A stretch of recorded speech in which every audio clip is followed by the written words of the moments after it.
29 जून है और गर्मी बहुत ज़्यादा है और आज दर्जा हरारत 42 डिग्री सेंटीग्रेड रिकॉर्ड किया जा रहा है और ज़्यादा गर्मी है। गिरदोनवा के अगर हम देखें, हम इस्लामाबाद की बात करें, हरीपुर एबटाबाद की बात करें तो वहाँ पे बारिश हुई है, लेकिन डेरा इसमाइल खान में बारिश नहीं हुई।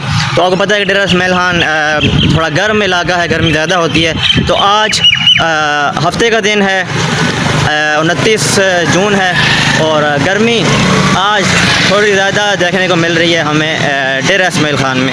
तो वजह क्या है? वजह ये है कि दरख्त नहीं है। अभी देखिए मैं चल के आया हूँ, कहीं पे आपको रोड के जो दरख्त नज़र आए नहीं आए, यही वजह है। दरख्त नहीं लगाते हैं, दरख्त नहीं लगाएंगे तो इसी तरह गर्मी ज़्यादा होगी, गर्मी बढ़ती रहेगी।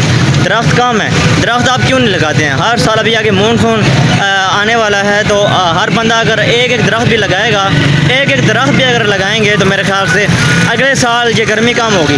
गर्मी इसी वजह से ज़्यादा होती है जब आप दरख्त नहीं लगाते हैं। दरख्त लगाएंगे तो ऑटोमेटिकली जो गर्मी है वो कम होगी। तो खुदारा रिक्वेस्ट है तमाम डेरे वालों आपसे, दरख्त लगाओ यार। बाकी भी जितने शहर हैं जहाँ पे गर्मी ज़्यादा होती है, अगर नहीं भी होती है तो दरख्त लगाएं। दरख्त की वजह से आलूगी कम होती है और गर्मी कम होती है। बराए मेहरबानी इस पर अमल करें यार, बहुत गर्मी है आज डेरा इसमाइल खान में।